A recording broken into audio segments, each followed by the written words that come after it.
एक समय की बात है, एक छोटे से गांव में एक लालची मिठाई वाला रहता था। उसका नाम गोपाल था। गोपाल के पास बहुत सारी मिठाइयाँ व्यंजन थी और वह अपनी मिठाइयों को बेचकर पैसे कमाता था।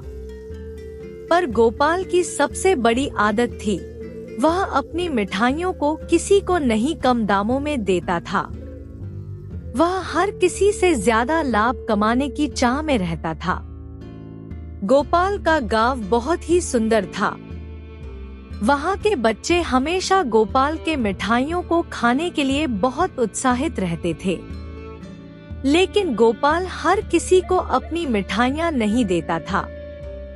वह सोचता था कि अधिक से अधिक पैसे कमाना ही सब कुछ होता है। एक दिन गोपाल के गांव में एक बड़ा मेला लगा। लोग अपने बच्चों को मेले लेने आए थे। गोपाल ने देखा कि लोगों के बच्चे बहुत खुश हैं और उन्हें मिठाइयाँ खाने का बहुत दिल चाहता है। इसे देखकर उसके दिल में भी कुछ बदलाव आया। उसने सोचा कि शायद अब वह अपनी मिठाइयाँ बच्चों को भी दे सकता है। गोपाल ने मेले के दिन अपनी मिठाइयों की बहुत सी विविधता लाई। वह ने खुद को तैयार किया था कि वह इन मिठाइयों को बच्चों को बेहद खुश कर सकता है। लेकिन जैसा कि हमेशा की तरह उसका मुख्य ध्यान पैसे कमाने की दिशा में ही था। वह ने नए प्राइस लिस्ट बनाई और मिठाइयों की कीमतें बढ़ा दी। मेले में बच्चे गोपाल की मिठाइयों को देखकर बहुत खुश हुए। वे गोपाल के पास उनकी मिठाइयों की दुकान पर पहुँचे और मिठाइयाँ खरीदने के लिए पूछा। गोपाल ने उन्हें बहुत ही उच्च मूल्य में मिठाइयाँ बेचने का निर्णय किया। बच्चों के पास इतने पैसे नहीं थे, लेकिन उन्होंने अपने माता पिता से पैसे मांगने की गुजारिश की। गोपाल ने देखा कि बच्चे उसकी मिठाइयों के लिए कितने उत्साहित हैं, लेकिन वह उनसे ज्यादा पैसे चाहता था। वह उनकी नियति को नजरअंदाज करते हुए उनसे अधिक मूल्य पर मिठाइयाँ बेचने का प्रयास किया। बच्चों ने माता पिता से अधिक पैसे मांगे, लेकिन वे गोपाल की मिठाइयों को खाने के लिए उनसे ज्यादा पैसे नहीं दे सकते थे। गोपाल की लालचिता ने उसे बिना सोचे समझे काम करने पर मजबूर किया। उसने न तो बच्चों की भावनाओं को समझा, न ही उनकी खुशी का महत्व समझा।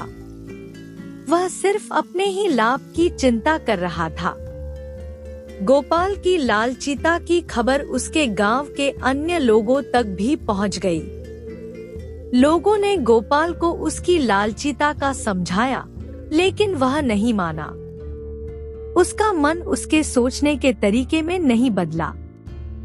फिर एक दिन गोपाल की दुकान पर एक बुढ़िया आई। उसके पास कुछ पैसे थे, लेकिन वह बहुत ही गरीब थी। उसने गोपाल से कुछ मिठाइयाँ खरीदने की गुजारिश की। गोपाल ने उसको देखकर सोचा कि वह इस बुढ़िया से भी अधिक पैसे कमा सकता है, इसलिए उसने उसे भी अधिक मूल्य पर मिठाइयाँ बेचने का प्रयास किया। बुढ़िया ने गोपाल से कहा, मुझे तो बहुत ही कम पैसे हैं। आप मुझे इन मिठाइयों के लिए इतने ही पैसे में दे दें। गोपाल ने कहा, नहीं, मैं इन्हें आपको सिर्फ इतने ही में नहीं दे सकता। बुढ़िया ने उसे देखा और कहा, पर आपके पास तो बहुत सारी मिठाइयाँ हैं। आप थोड़ा सा भी इन्हें सस्ते में बेच देंगे तो मुझे भी खुशी मिलेगी और आपको भी ज्यादा पैसे मिलेंगे। गोपाल को बुढ़िया की बातें समझ आई। उसने बुढ़िया को मिठाइयाँ उसी की मांग के हिसाब से दे दी।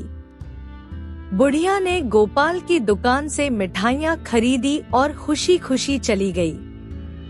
गोपाल ने बुढ़िया के साथ उसकी बातें सुनकर कुछ सोचा। उसने महसूस किया कि वास्तव में ज्यादा पैसे कमाने के लिए लालची होने की जगह हमेशा अच्छे और सही काम करने पर ध्यान देना चाहिए।